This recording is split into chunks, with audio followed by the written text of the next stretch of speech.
nos lleva por favor en una oración por la predicación. Dios Padre Celestial, Señor, agradecidos Padre por este tiempo, Señor. Vamos aquí, Señor,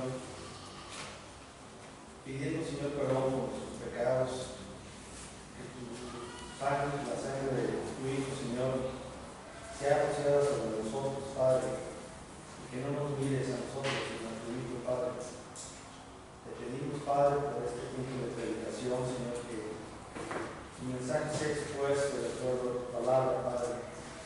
Que tú seas como tu hermano que va a predicar. Que tú pongas las palabras en tu boca, Señor, el mensaje.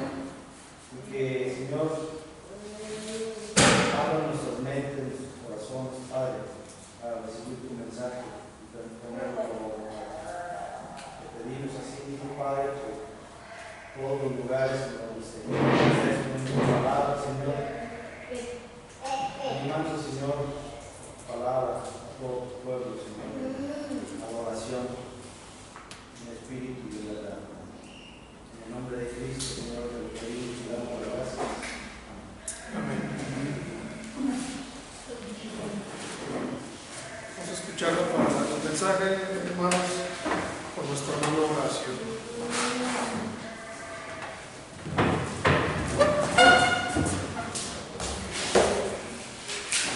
Hermanos, buenos días. Gracias a todos los que no nos alcanzamos a saludar.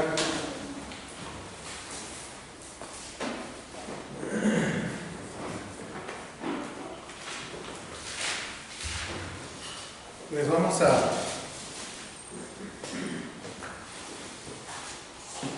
disponernos, hermanos, gracias a hermanos por sus oraciones. Hermanos, pues muy rápidamente, antes de comenzar este tema que vamos a ver hoy, quisiera solamente hacer un comentario final, ¿no? Con respecto a lo que hemos estado viendo, lo que estuvimos viendo hasta las semanas pasadas. Con respecto a la familia, realmente es menester, es importante que cada uno de nosotros como cabeza de familia pongamos nuestros corazones a disposición de Dios. Es importante porque el simple hecho de que Dios lo ha mencionado, lo ha establecido y reafirmado en su palabra, debe ser razón suficiente para nosotros para poner especial atención antes, con temor digo esto, antes que a la iglesia, antes que a nuestros hermanos en el Espíritu, en Cristo, a nuestra familia, porque es nuestro deber, es deber del varón, como ya lo hemos visto, guiar a nuestras esposas con amor, como Cristo amó a la iglesia, y es deber de cada esposa ir y sujetarse a su esposo, a su marido. ¿No? Hemos comentado en algunas ocasiones que la esposa no debe sujetarse al marido sino a Dios. Es real este asunto, ¿no?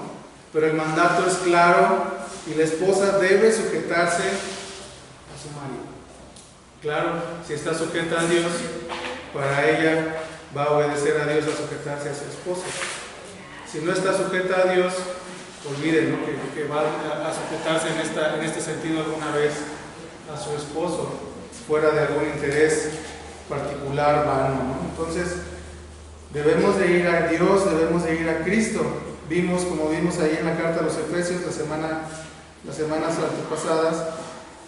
antepasada y anteriores, que es necesario nacer de nuevo, ¿no? Tener un nacimiento nuevo de parte de Dios para poder agradarle a Él después. Un muerto espiritual no puede hacer cosas espirituales, solamente carnales, solamente mundanas y solamente a lo que más pudiera aspirar es a ser bien visto por la sociedad y a pasarla bien en este mundo. Sin embargo, va a llegar ante la presencia del justo juez, quien va a juzgar todas las cosas conforme a su palabra y no conforme a cómo usted se la pasó en este mundo. Y bueno, exhortábamos a aquellas personas que no eran creyentes a que rogaran a Dios para que transformara su corazón y que pudiera ellos, cada uno de ellos, ver a Cristo y la necesidad de Cristo antes de la necesidad de sus matrimonios y de su propio bienestar, ¿no? Y bueno, con este pequeño comentario damos por concluido el estudio anterior y vamos a comenzar, hermanos, a ver el libro, la epístola, perdón por la letra,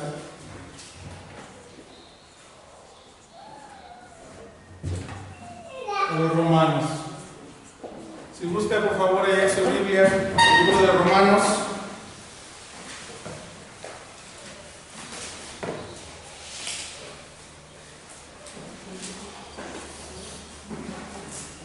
No vamos a alcanzar a abarcar mucho, sin embargo, es de gran bendición este libro, ¿no? Este libro cargado de enseñanza, cargado de doctrina, cargado del amor de Dios a través de nuestro hermano, el apóstol Pablo.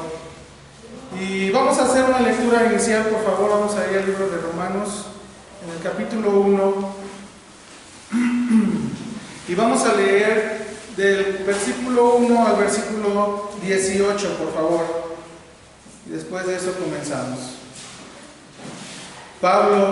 Capítulo 1. Pablo, siervo de Jesucristo, llamado a ser apóstol, apartado para el Evangelio de Dios, que él había prometido antes por sus profetas en las Santas Escrituras, acerca de su Hijo, nuestro Señor Jesucristo, que era del linaje de David, según la carne, que fue declarado Hijo de Dios con poder, según el Espíritu de santidad, por la resurrección de entre los muertos, y por quien recibimos la gracia y el apostolado para la obediencia a la fe en todas las naciones por amor de su nombre, entre las cuales estáis también vosotros, llamados a ser de Jesucristo, a todos los que estáis en Roma, amados de Dios, llamados a ser santos.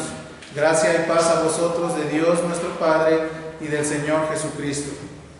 Primeramente doy gracias a mi Dios mediante Jesucristo con respecto a todos ustedes, a todos vosotros, de que vuestra fe se divulga por todo el mundo, porque testigo me es Dios, a quien sirvo en mi espíritu, que en el Evangelio de su Hijo, de que sin cesar hago mención de vosotros siempre en mis oraciones, rogando que de alguna manera tenga al fin, por la voluntad de Dios, un próspero viaje para ir a vosotros, porque deseo veros, para comunicaros algún don espiritual, a fin de que seáis confirmados. Esto es, para ser mutuamente confortados en la fe, por la fe que nos es común a vosotros y a mí. Pero no quiero, hermanos, que ignoréis que muchas veces me he propuesto ir a vosotros, pero hasta ahora he sido estorbado para tener también entre vosotros algún fruto como entre los demás gentiles. A griegos y a no griegos, a sabios y a no sabios soy deudor. Así que en cuanto a mí, pronto estoy a anunciaros el Evangelio también en vosotros que estáis en Roma, porque no me avergüenzo del Evangelio, porque es poder de Dios para salvación a todo aquel que cree, al judío primeramente y también al griego, porque en el Evangelio la justicia de Dios se revela por fe y para fe, como está escrito, mas el justo por la fe vivirá. Porque la ira de Dios se revela desde el cielo contra toda impiedad e injusticia de los hombres que detienen con injusticia la verdad. Hasta ahí, hermanos. Entonces, primeramente vamos a leer una introducción al libro de los Romanos. Esta introducción tiene mucho que ver con el autor. Sabemos que el autor de toda la Escritura es el Espíritu de Dios, es Dios mismo, usando, ¿no?, sus instrumentos para escribir esta palabra, siendo inspirada, ¿no?, por Él. Y pues damos gracias, hermanos, que Dios nos permite escudriñar poco a poco la Escritura. Muchas veces hemos leído estos pasajes de Romanos. ¿Cuántas veces hemos leído estos pasajes?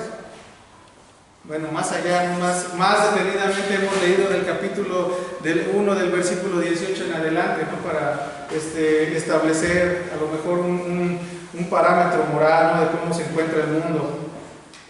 Sin embargo, cuando nosotros empezamos a ver detenidamente esta carta, podemos ver desde el versículo 1, ¿no? La mano de Dios, desde otros pasajes podemos nosotros observar cómo la mano de Dios ha obrado para que esta carta sea escrita, ¿no? Para nosotros. Entonces, está catalogada como, si no la más importante, una de las más importantes escritas por el apóstol Pablo. Este apóstol, ¿no? El apóstol Pablo, cuando escribió esta carta no había visitado Roma, y nosotros tenemos en nuestra mente, cuando vemos los pasajes que están escritos ahí, que Pablo les amaba, ¿no? Con un amor entrañable. Nunca había visto a estos hermanos, no había visitado Roma, más bien. No lo menciona ahí en 1:10-15, ¿no? Que él no había visitado, lo vamos a ver en un momento, que él no había visitado Roma. Pero, bueno, como apóstol del Señor Jesucristo, y hago hincapié en esto de apóstol porque los judíos, muchos de los judíos no creían que él fuera apóstol, ¿no? Que no cumpliría con los requisitos para ser apóstol del Señor Jesucristo. Pero fue apóstol del Señor Jesús, ¿no? Enviado a los gentiles, y él anhelaba y quería apoyar la obra allá en Roma. O sea, él anhelaba hacer esto. A pesar de que predicó en muchas partes, ¿no? Desde Jerusalén hasta Macedonia, ¿no? Cruzando el charco, dice, ¿no? Por ahí. Él predicó en muchos lugares, predicó el Evangelio del Señor. Pero tenía intenciones él de visitar España, y en ese viaje a España pasar por Roma. Sin embargo, visitó Roma, ¿no? Pero no como él quería visitarlo. Sin embargo, Dios le concedió visitar Roma, pero preso, ¿no? Recordemos que él apelaba a César en el juicio que le estaban haciendo, un juicio injusto, infundado, y él aprovechó esta ocasión y dice, bueno, pues si de esta manera será que yo visite Roma, será así como Dios lo ha dicho, ¿no? Entonces, él visitó Roma de esta manera, lo visitó preso. Ya había escrito esta carta, ¿no? No sabemos realmente cómo fue fundada la iglesia de Roma, pero allá adelantito en el versículo 16, en el capítulo 16, por favor vaya. Capítulo 16.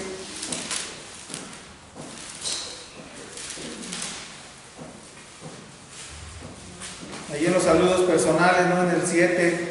De saludar a Andrónico, a Junias, mis parientes y mis compañeros de prisiones, ¿no? Los cuales son muy estimados entre los apóstoles, ¿no? O sea, había predicado a ellos, había estado con ellos también, y que también fueron antes de mí en Cristo, ¿no? O sea, convertidos antes que él, había estado con ellos también ahí enseñando y aprendiendo, ¿no? de estos hermanos. Algunos dicen que estos hermanos fueron a Roma, de aquellos que fueron sus parientes y aquellos que fueron sus compañeros de prisiones. También algunos han considerado que fueron personas convertidas en aquel evento de Hechos 2:10, ¿no? ¿Se acuerdan de aquel evento de Hechos 2:10? Cuando bajaron, ¿no? Las lenguas de fuego ahí en Pentecostés. Que personas que ya ve que decía que venían de todas las naciones, de todas las naciones donde habían sido esparcidos los judíos y venían a celebrar la Pascua ahí. O también personas que estaban huyendo de la persecución, ¿no? Por Herodes. ¿Se acuerda que Herodes, aquel que mató a Jacobo, ¿no? Para agradar al pueblo, Jacobo hermano de Juan, del apóstol Juan, y empezó una gran persecución, y pudieron haber sido de ahí que huyeron hacia Roma y se estableció una iglesia en aquel lugar, ¿no? Pero Pablo todavía no visitaba Roma. Sin embargo, como ya habíamos comentado, él tenía las intenciones de visitar Roma. Él quería y anhelaba estar ahí, lo indica ahí en el 15, 23, 28. Vamos muy rápido, por favor. Ya los vamos a ir viendo todos estos pasajes con más detenimiento.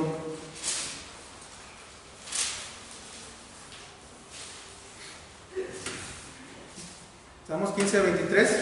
Dice, pero ahora no teniendo más campo para estas regiones y deseando desde hace muchos años ir a ustedes, ¿no? Cuando vaya a España iré a vosotros porque espero veros al pasar y ser encaminado allá por ustedes, ¿no? Por vosotros, una vez que haya gozado con vosotros. Mas ahora voy a Jerusalén para ministrar a los santos. Él se dirigía primero a Jerusalén.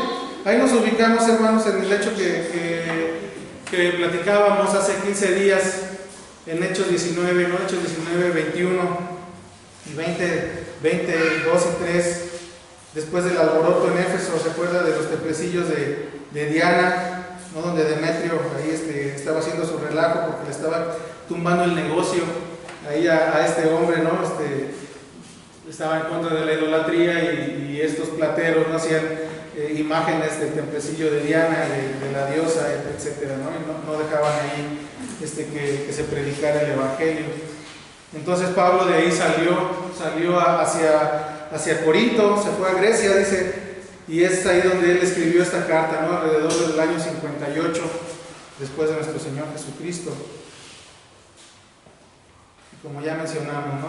Iría finalmente a Roma, pero preso, no iría como él quería hacerlo, viajando hacia España. Y habla también ahí de muchos estorbos que le impedían a él ir. No he sido estorbado, dice en el inicio de la carta de los Corintios, en el 15, perdón.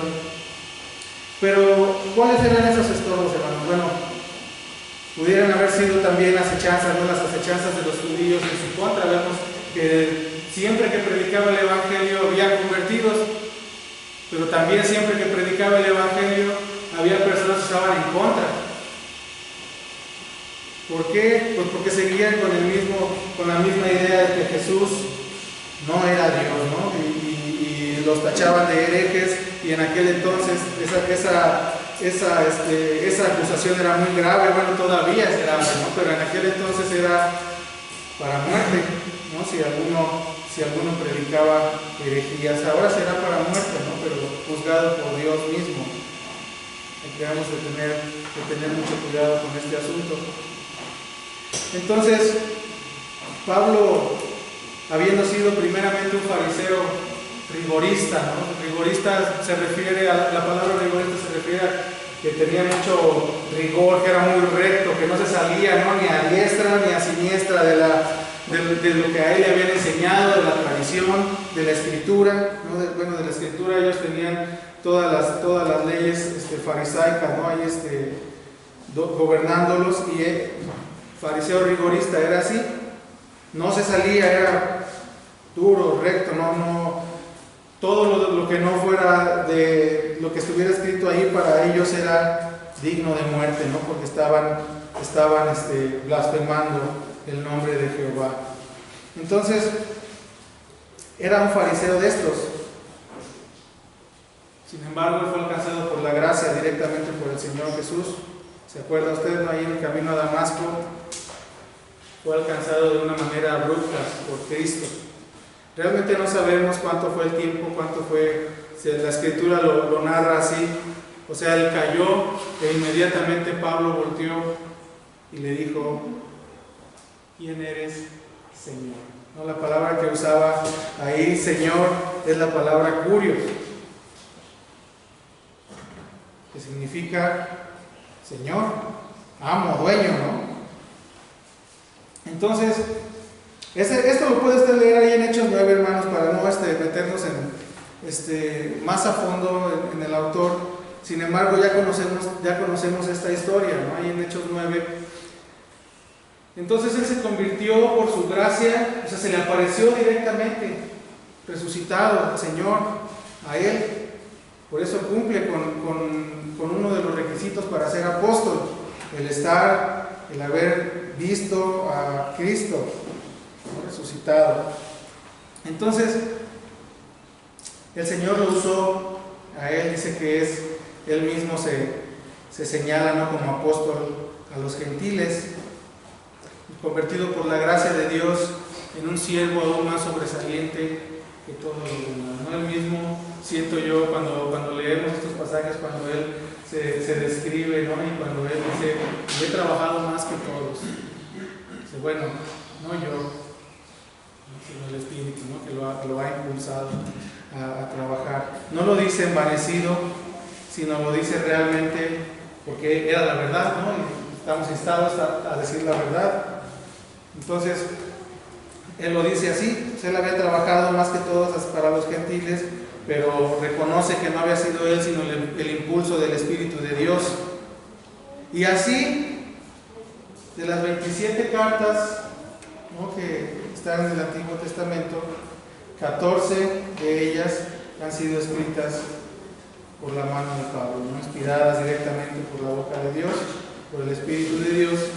Sin embargo, bueno, hay 14 o 13, ¿no? Hacemos el comentario de los hermanos la semana pasada, que algunos han pensado que la epístola a los hebreos, la carta a los hebreos, no ha sido escrita por Pablo, otros piensan que sí hay un debate ahí, ¿no? Pero puede ser la mitad o más de la mitad, ¿no? Cualquiera de estos dos, si fueron 13 o fueron 14 de las 27 cartas. Entonces,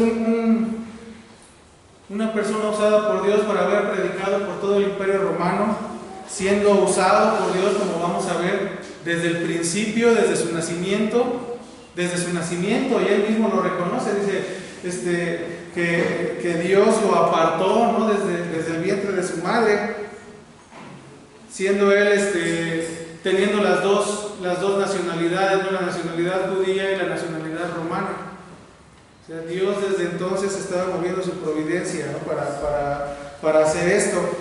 Entonces, vamos a comenzar por ahí, hermanos, este punto.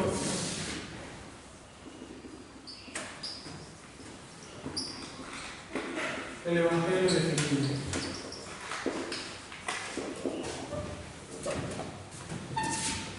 Romanos 1 del 1 al 6, vamos a volver a darle lectura. Pablo, siervo de Jesucristo, llamado a ser apóstol, apartado para el Evangelio, que él había prometido antes por sus profetas en las Santas Escrituras acerca de su Hijo, nuestro Señor Jesucristo, que era del linaje de David, según la carne, que fue declarado Hijo de Dios con poder, según el Espíritu de santidad, por la resurrección de entre los muertos, y por quien recibimos la gracia y el apostolado para la obediencia de la fe en todas las naciones, por amor de su nombre, en las cuales estáis también vosotros, llamados a ser de Jesucristo. ¿No? Bueno, en los tiempos antiguos, ¿no? los reyes, se podrá recordar, en muchas ocasiones se ha mencionado que usaban los heraldos. O sea, no salía el rey a la ventana así, con su bocina, ¿no? Sino él usaba a una bocina particular, ¿no? Ellos eran los heraldos. Estos heraldos iban a dar los mensajes que el rey les daba, ¿no? O sea, salían a las plazas, salían a las calles, a los lugares concurridos, sacaban su rollo que había sido escrito o por el rey o por algún escriba del rey, y salían, ¿no? Sacaban, quitaban el sello que habían puesto por el anillo del rey, ¿no? Entonces anunciaban lo que el rey les había dicho, les anunciaban el mensaje del rey. Entonces se paraban ahí en las plazas y daban su noticia, ¿no? Bueno, no su noticia, sino la noticia del que los había enviado. Entonces el apóstol Pablo toma esta ilustración, ¿no? La dogmatiza, por decirlo de esta manera, ¿no? Y toma la ilustración para hablar acerca de las buenas nuevas, las buenas noticias del Dios mismo para sus criaturas, ¿no? Del Rey de Reyes, para su creación. Él toma a todas las personas, en este caso Pablo, para ir a los lugares concurridos, abrir el mensaje del Rey y darlo, ¿no? De esa manera igual, por eso toma esa ilustración. Y como decíamos, él se señalaba a sí mismo como esclavo de Cristo, esclavo, ¿no? Siervo. Y estoy mal, ahí corrijo, hermanos, la palabra es doulos. No, bueno, no lo había comentado, ¿verdad? Pero la palabra esclavo en el griego se traduce, bueno, era doulos, ¿no? Traducido como esclavo, y tiene también además otro significado, ¿no? O sea, pertenencia, tiene un significado de pertenencia. Puede ser voluntaria o involuntaria para realizar un trabajo para el dueño. no es siervo como ahora conocemos la palabra siervo, no te puede decir, bueno, es que es el siervo, lo hace por un salario, por una paga.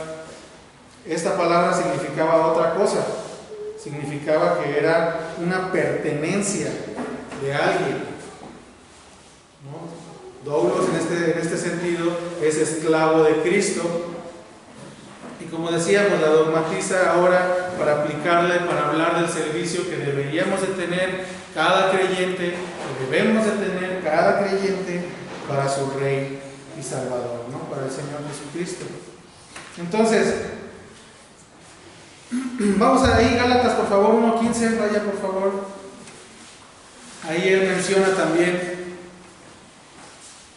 que él fue apartado, ¿no? Lo que comentábamos hace ratito. Gálatas 1, versículo 15, dice: pero cuando agradó a Dios, que me apartó desde el vientre de mi madre, ¿no? Y me llamó por su gracia, revelar a su Hijo en mí, ¿no? Esta es parte del 16, solamente el 15. Entonces, se agradó a Dios, ¿sí? Que me apartó desde el vientre de mi madre y me llamó por su gracia. A esto nos referimos cuando él tenía las dos nacionalidades, ¿no? Proveyendo Dios así desde su nacimiento esto. ¿Por qué? Él era ciudadano romano, como vemos nosotros. Decíamos que es Saulo de Tarso, ¿no? Saulo de Tarso, Tarso ahí en Cilicia, ¿no? Pero de padres judíos. Cilicia fue un lugar que fue conquistado por los romanos y todos los que nacían ahí eran parte de Roma, eran ciudadanos romanos. Pero él era de padres judíos, como lo menciona también, ¿no? Del linaje de Benjamín, hebreo de hebreos, ¿no?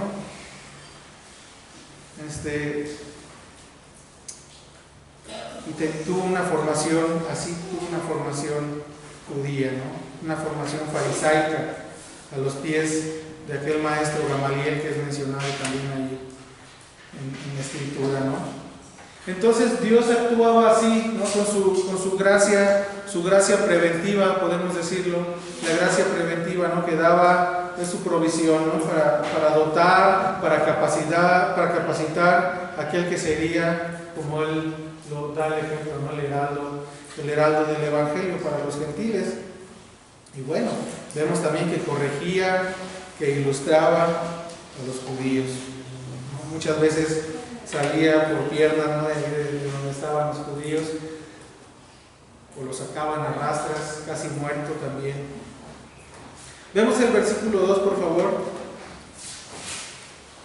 Ahí Pablo comienza a hablar de un evangelio especial, el evangelio de Dios. Ahí en los Romanos 1, por favor. Romanos 1, versículo 2. Que él había prometido antes por sus profetas en las Santas Escrituras. Él había prometido antes por sus profetas en las Santas Escrituras. ¿Qué es este asunto? Bueno, él no habla de un asunto como el Dios Todopoderoso vio cómo las circunstancias iban pasando e iba resolviendo con una gran maestría todo lo que venía pasando en este mundo, y hasta hoy vemos cómo va pasando y Dios pone una solución a lo que va pasando, ¿no? Pablo no habla así del Evangelio. Pablo habla del Evangelio como una cosa que había sido antes prometida por sus profetas, algo que había sido antes anunciado. ¿Para qué? Para que estos mismos judíos se pudieran dar cuenta de que lo que se había dicho era verdad, ¿no? Era verdad. Es una promesa registrada en la Escritura. Es algo planeado por el mismo Dios. Versículo 3. Llegamos al punto medular, hermanos, del Evangelio. Se dice acerca de su Hijo, nuestro Señor Jesucristo, que era del linaje de David según la carne. El Evangelio se trata de su Hijo, que había sido anunciado por los profetas, que había sido anunciado, podemos verlo en la Escritura, ¿no? Desde el principio. ¿Cómo podemos verlo ahí? Si usted, no vamos a ir, hermano, si quiere buscarlo en algún momento, ¿no? En sus hogares, ahí en Génesis 3:15, se dice que la simiente de la mujer heriría a la serpiente en la cabeza, anunciado desde el principio, la salvación de los hombres, la solución al pecado, no la solución a la caída del hombre.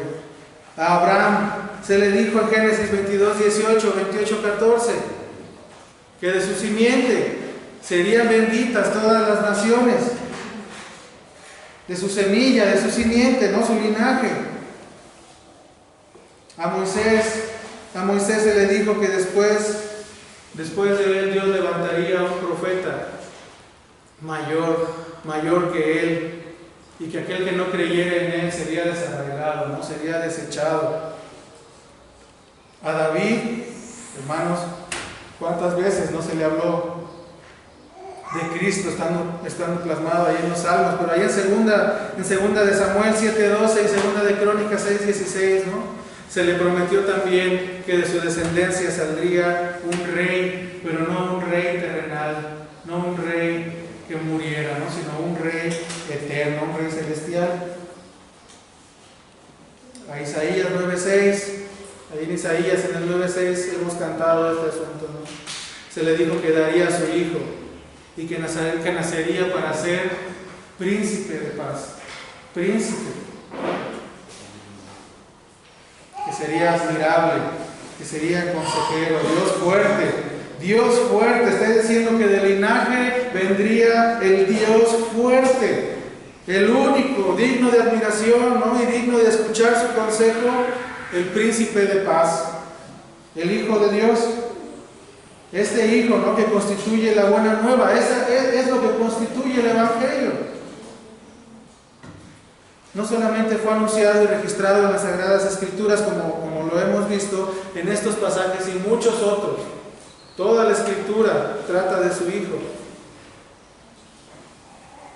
Fue hecho o nacido, ¿no? Es la palabra hecho de la simiente de David, según la carne, como registra ahí el versículo 3, verdadero hombre, del linaje de David, verdadero hombre. Si vemos ahí en Lucas 3 y en Mateo 1, ¿no? La descendencia, bueno, todo el linaje, que son, bueno, uno viene desde Abraham y el otro llega hasta Adán, ¿no? Hace toda la descendencia ahí. Vaya a Lucas 3, por favor, vamos a comentarlo nada más.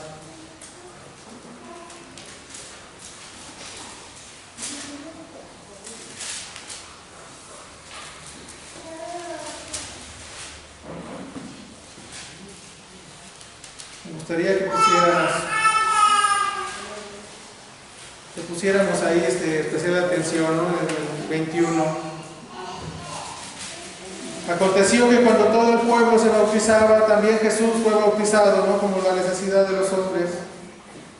Orando al cielo, ¿no? Se abrió, dice Lucas, y descendió el Espíritu sobre él en forma corporal como paloma, y vino una voz del cielo que decía: tú eres mi Hijo amado, en ti tengo complacencia.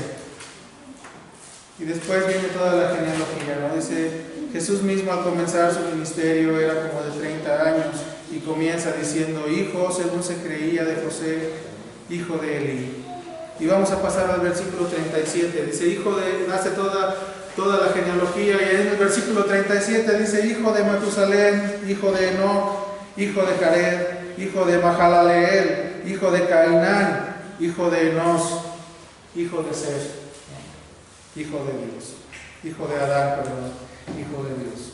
Entonces, haciendo ver, ¿no? que este Jesús venía directamente del linaje de Dios, ¿no? Habiendo nacido hombre, pero también había sido declarado, ¿no? Hijo de Dios con potencia, dice el versículo 4. Y nos da por ahí una explicación breve, ¿no? ¿Por qué? ¿Por qué fue declarado Hijo de Dios? A través de un portento, a través de un milagro, ¿no? ¿Cuál milagro? ¿A cuál milagro se refiere Pablo? Vamos al versículo 4 de Romanos 1, por favor. Regrese ahí, ponga un separador ahí en Romanos 1. que fue declarado Hijo de Dios con poder, según el Espíritu de Santidad, dice, por la resurrección de entre los muertos. Por la resurrección de entre los muertos. Este milagro. El apóstol entonces podía decir que a él apareció vivo, que él vio al Señor resucitado y vivo. Apareció a él, ¿no? Por eso Pablo era testigo junto con los demás apóstoles. Entendemos entonces, así como Cristo, no vaya buscando Juan 4:22 por favor, así como el propio Cristo declaró ahí a la samaritana, ¿no? En 4:22 declaró la salvación viene de los judíos. ¿Se acuerda de este hecho, no? De la samaritana. Vosotros adoráis lo que no sabéis, nosotros adoramos lo que sabemos, porque la salvación viene de los judíos, ¿no? Entonces ahora entendemos esto, la salvación viene de los judíos, la confiada a ellos, pero que por medio de Cristo, usando estos medios, ¿no? Usando al apóstol Pablo y ahora a todos nosotros, ha de llegar a todas las naciones, a todas las naciones. Si usted se pone a ver esta gran misericordia, lo hemos comentado muchas veces, ¡qué misericordia! Algo lo que yo jamás en la vida, lo que usted jamás en la vida pudiera haber tenido que ver. La salvación viene de los judíos, fue entregada a un pueblo, como usted quiera, pequeño, desobediente. Y nosotros, al otro lado del océano, es abierta la puerta a través del Señor Jesucristo. Un plan maravilloso de redención de parte de nuestro Salvador, de parte de Dios. A todas las naciones. Ahora usted tiene que ver con el Evangelio que llega a sus oídos hoy. Y el llamado es ese. El llamado es: obedezca la voz del Evangelio. Vaya a Cristo. Ruegue a Él para que transforme su corazón, como transformó el del apóstol Pablo, como vamos a comentarlo, ¿no?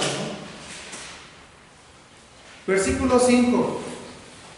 Por favor, ahí en Romanos, versículo 5.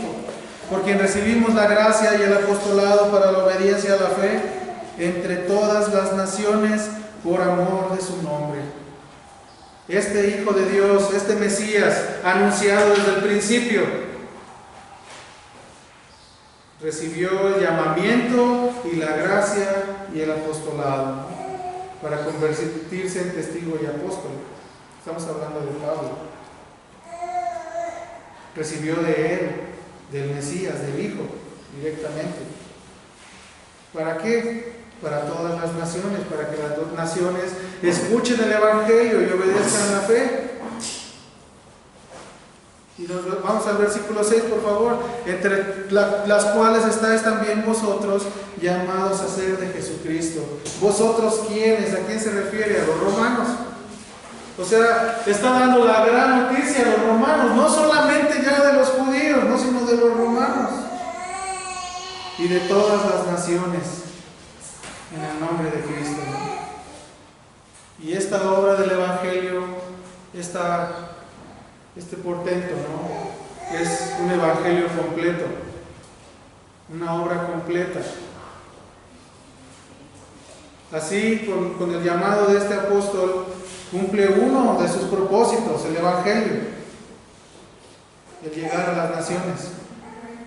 Es un mandato ahí en Mateo 28, 20, 19. Pero es un propósito completo, también una obra completa por medio de Cristo Jesús, que fue prometido y manifestado. No fue prometido desde el principio y manifestado a los hombres, habiendo nacido. No manifestado en su vida de obediencia, manifestado en su muerte y en su obra sustitutiva, lo que hemos llamado muchas veces, ¿no? Que se ve así muy rimbombante, ¿no? La doble imputación, la imputación de la justicia de Él a nuestra cuenta, y nuestros pecados puestos con Él en la cruz. Esta obra sustitutiva en el Calvario también ha sido manifestada por su sepultura, la manera en la que se dio, y la resurrección, la manera en la que también se dio. Por todos aquellos que fue visto, testigos, Pablo entre ellos, ¿no? Una obra completa, el pecado pagado por un ser eterno, un pecado eterno, porque has ofendido a un Dios eterno, pagado por el mismo Dios eterno, impagable por cualquier humano, ¿no? Por cualquier persona que imperfecto, pecador, impagable cualquier pecado delante de un Dios justo, santo y eterno y perfecto. Entonces es una obra completa, ¿no? Imputada a la cuenta de los que creen en Él. Esto nos hace a nosotros ahora, hermanos, aceptos en Cristo. ¡Qué maravilla! Podemos gozarnos en Él por esta obra. Esto es lo que Pablo viene a predicar a los romanos, ¿no? Somos justificados, dice la Escritura, gratuitamente por su gracia. Esta es la buena noticia, esta es la buena nueva, este es el Evangelio, definido por el Espíritu de Dios a través del apóstol Pablo, no por obras, no por ningún mérito, simple y sencillamente por la gracia de nuestro Dios.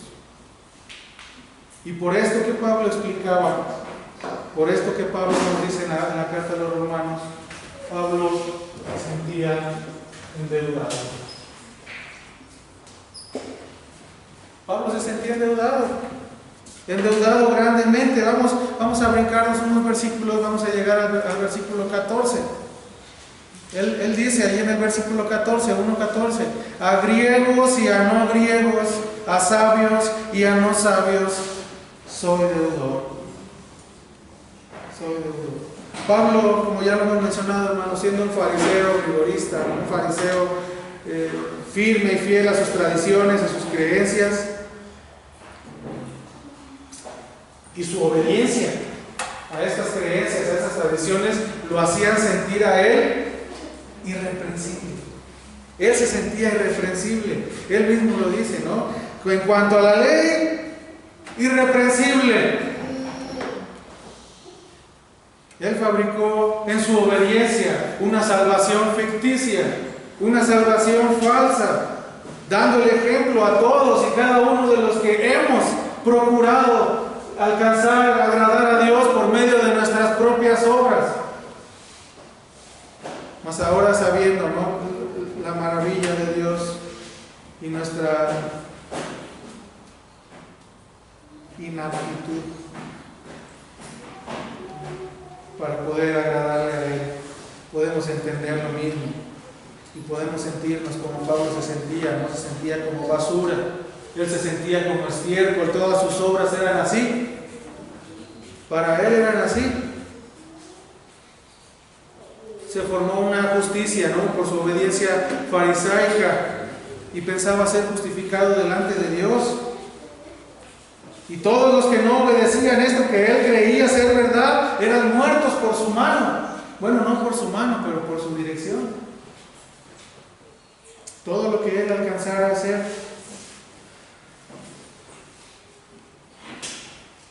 para que el nombre de Jehová no fuera blasfemado. Sin embargo, él fue tumbado, redarguido y transformado, observando aquella majestad de Cristo, observando la majestad del Señor. Él perdió toda esta justicia, hermanos. Él fue despojado y fue desnudo delante de Dios de toda esta justicia que él mismo se había revestido así. Toda su irreprensibilidad, ¿no?, quedó hecha basura delante de los ojos de Dios. Ahora se vio a sí mismo, ¿no?, con aquella careta de justicia propia, de hipocresía, ¿no?, que forma el sistema farisaico y el sistema legalista, ¿no?, pensando que ahora podemos ser salvos por lo que hagamos.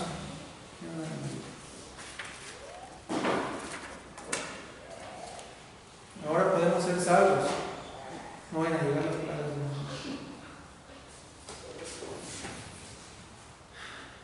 Esta gracia que alcanzó a Pablo, este poder regenerador del Evangelio, lo llevaron, ¿no?, a tener un gran sentido de compromiso, de deuda. ¿No? ¿Hacia quién?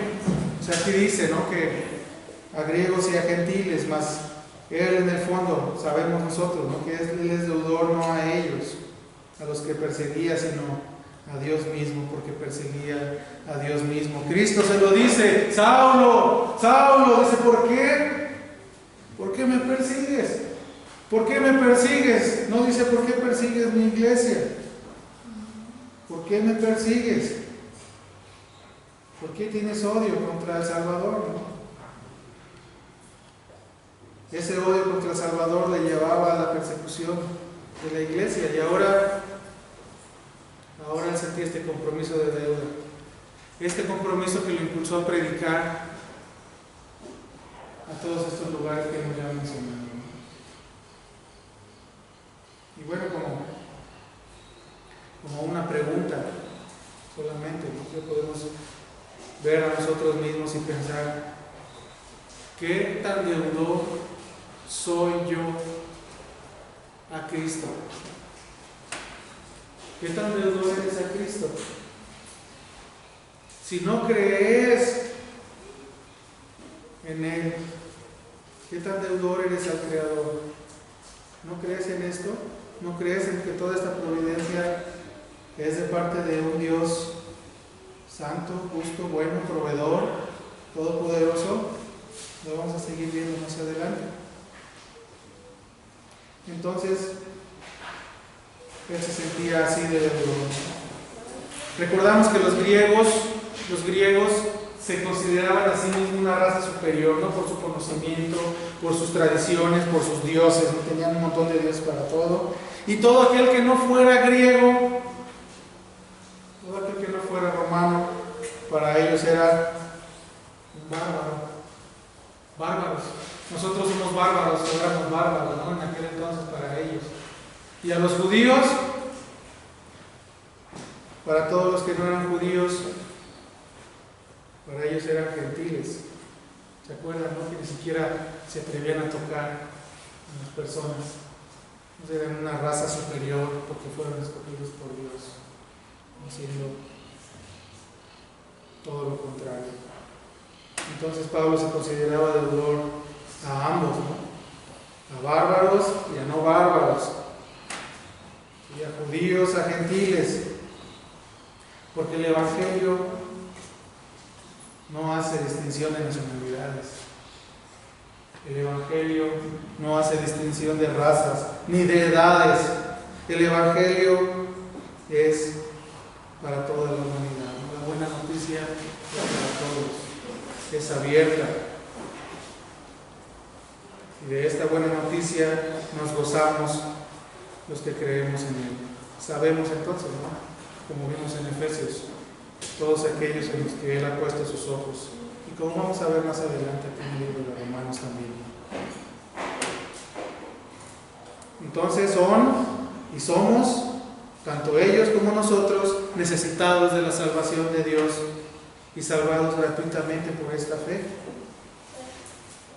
En Cristo Jesús, todas las naciones. Hablando de esta manera, podemos entender que es no todos, sin distinción de nacionalidad, no todos sin excepción. Algunos creen cuando habla de este asunto, ¿no?, todos son salvados, ¿no?, cuando dice que amó al mundo.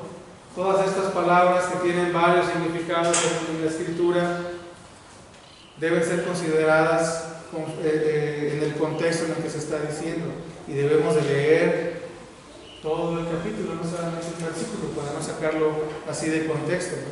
De tal manera amó Dios al mundo que ha dado a su Hijo unigénito. ¿Ves? A todo el mundo. No leemos todo aquel que en Él cree. Y no hemos leído las cartas. ¿Quién cree? El que ha puesto sus ojos en Cristo por el mismo impulso del Espíritu. El que ha puesto su fe en Él. Y dice la Escritura, y esto no de vosotros, pues es don de Dios. Todos los dones, aún la salvación, más la salvación, ¿no? Es puesta por la mano de Dios en el corazón de las personas. Pero en este sentido, el Evangelio tiene una universalidad, que es el Evangelio es abierto a todas las naciones, para todas las razas, como dijimos, todas las clases sociales, todas las edades. La necesidad de ricos y pobres, de jóvenes, niños y viejos. Esa es la necesidad. Todos están en necesidad del Evangelio. Y esta es la universalidad. No hace distinciones, ¿no?, de entre negros, blancos, pelirrojos, amarillos, etc. Ninguna.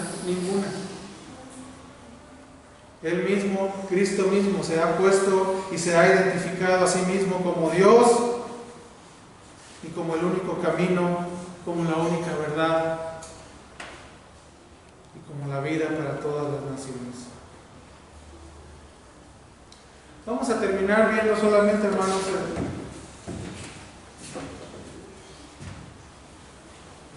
este saludo que Pablo da a los hermanos. Un saludo cotidiano. Vamos a ver el versículo 7, por favor. Vamos a darnos prisa ahí. Romanos 1, versículo 7. A todos los que estáis en Roma, dice Pablo, amados de Dios, llamados a ser santos, gracia y paz a vosotros de Dios y Padre del Señor Jesucristo. Y bueno, la manera de hablar de Pablo nos habla de la teología que él tiene, nos habla de lo que cree, su manera de saludar nos habla de qué hay en el corazón de él. Además que está confirmado porque está en la Escritura, porque fue inspirado, pero nos da el ejemplo de cómo hablamos nosotros, es la manera y es lo que hay en nuestro corazón. ¿Cómo hablamos nosotros como creyentes? ¿Cómo saludamos como creyentes? Lo que sale de nuestra boca habla de nuestra teología. Y no quiero decir que todos tengamos que aprender en sentido estricto todas las palabras que vienen difíciles de la Escritura, ¿no?, y saber su significado exacto. El significado, o sea, explicarlo de una manera grande, no explicarlo para que... No, hermanos, no todos tienen este don.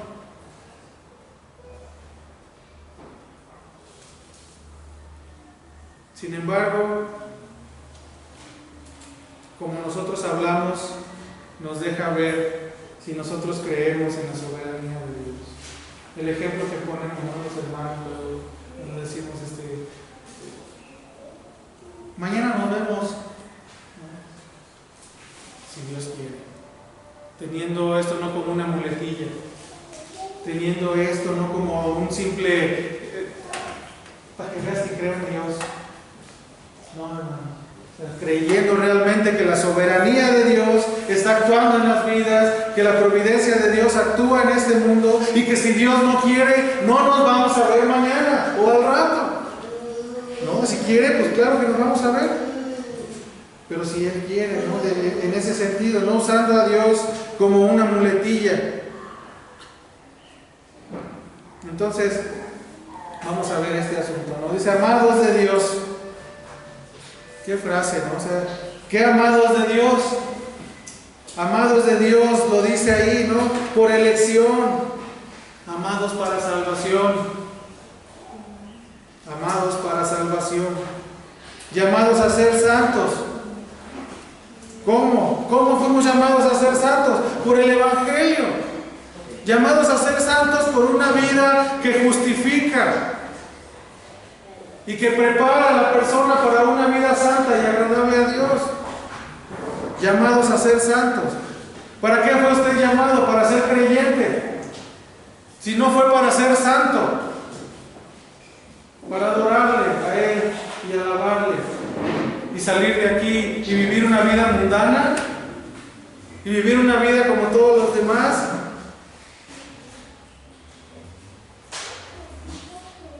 No es así. Fuimos llamados para ser santos. Fuimos llamados para ser santos, sí, para glorificarle con todos nuestros actos, sí, para agradar a su nombre,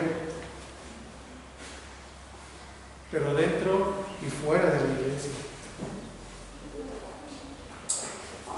Gracia y paz en este saludo, ¿no? Gracia y paz. Hablamos estas palabras con el significado que debe de tener. La gracia, sean ustedes, hermanos. Dice, ¿qué significado le estás dando a la gracia? La gracia que ha sido y es nuestra gran necesidad, porque por gracia fuimos salvados y por gracia seguimos siendo sostenidos cada día. Gracia y paz sea con ustedes. La gracia de Dios te sostiene y te sostendrá en el camino hasta el cielo. Así es. Sin gracia, hermanos, sin esta gracia con la que Pablo saluda, sin esta gracia que Dios nos da, cada uno de nosotros seríamos tumbados y desnudos delante de Dios. No estaríamos revestidos con la sangre de la gracia, no de la obra de Cristo.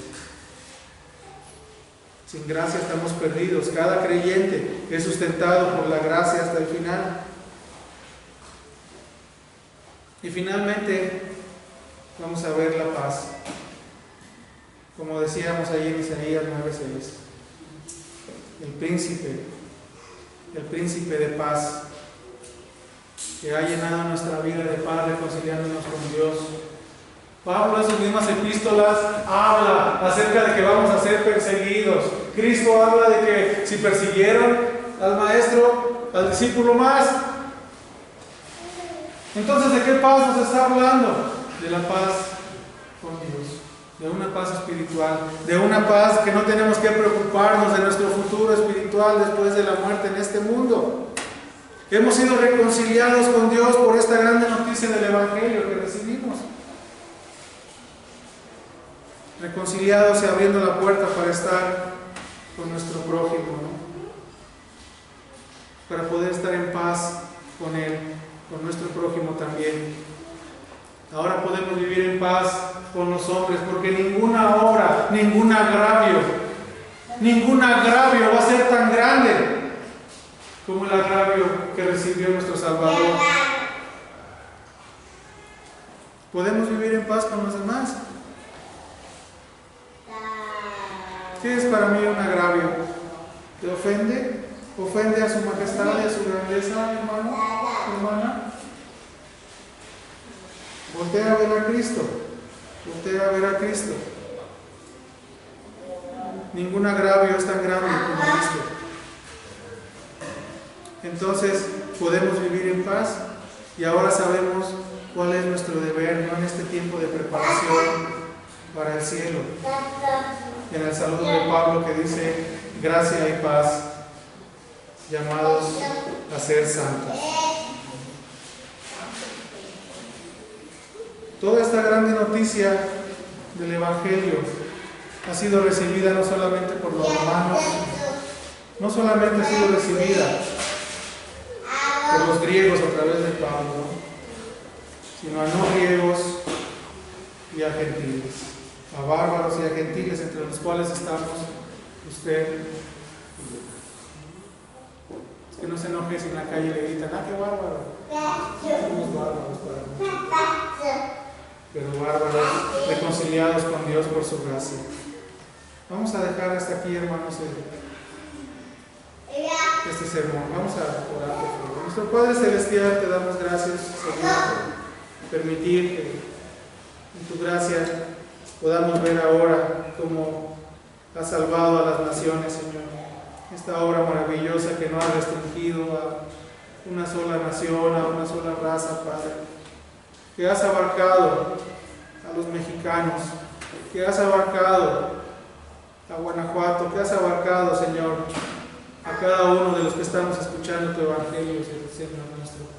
Te agradecemos por tu Evangelio, te agradecemos porque nos has sacado del lodo.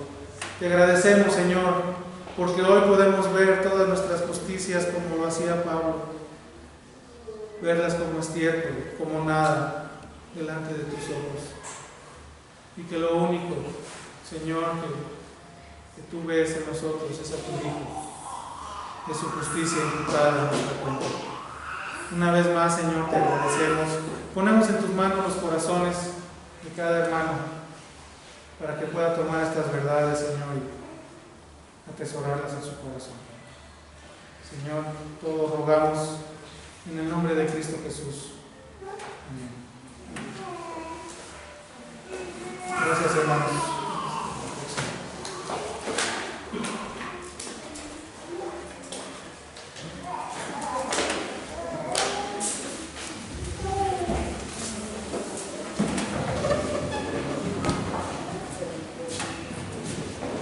Vamos a ponernos de pie, hermanos, por favor. Vamos a ocupar nuevamente nuestros himnarios de alabanza.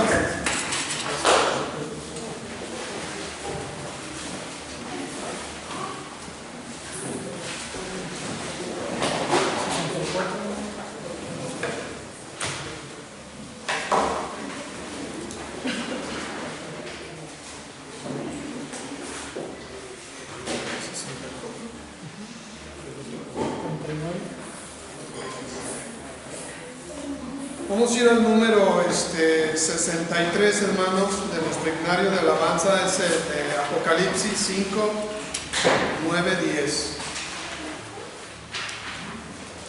Himnario de alabanza número 63.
adoro, Jesucristo.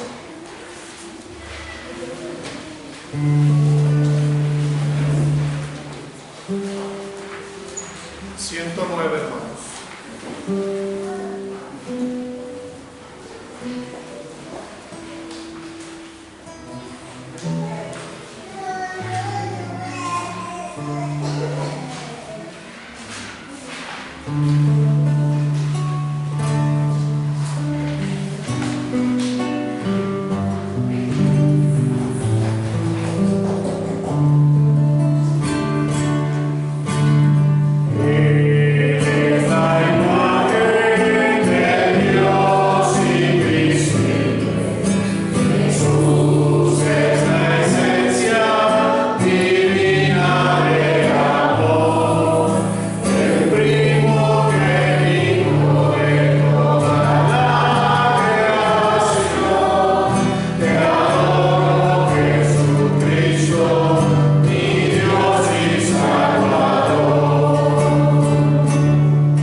en el número 64. Es Apocalipsis 15, versículo 3, 4 y 14, capítulo 14 y 7. Número 64, hermanos, por favor.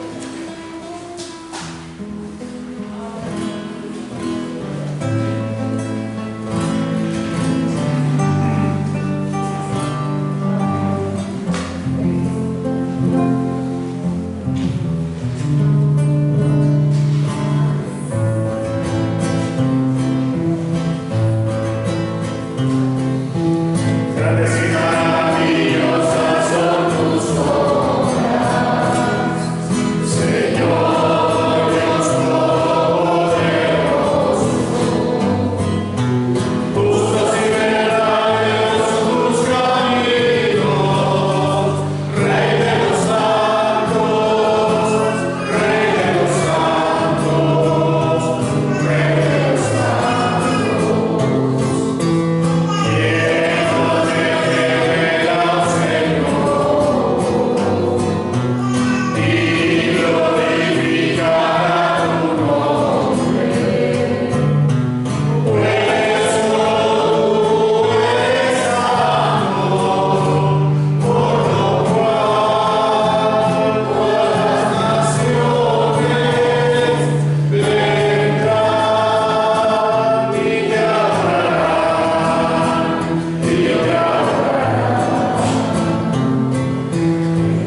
La cita es Isaías 26, 3, 4.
Padre, te damos gracias, Señor, una vez más por tu bendita palabra, por este evangelio, Señor, que nos ha llegado a nosotros, a nuestras vidas, que ha traído esperanza. Ahora confiamos, como hemos cantado, Señor, en esta mañana, tarde. Confiamos en ti, Señor, que tú terminarás esta obra maravillosa que tú comenzaste, Señor, en un pasado, que tú la habrás de continuar y tú la terminarás, Señor, tú la culminarás en el día de la gloria, Señor. Te alabamos, te bendecimos por tanta gracia, Señor, por tanto amor, tanta bondad hacia nosotros, seres imperfectos e indignos. Padre bendito, recibe pues nuestra adoración y nuestra alabanza, y en el nombre de nuestro bendito Salvador te pedimos y agradecemos todo esto que haces por nosotros. Por Él te oramos. Amén. Amén.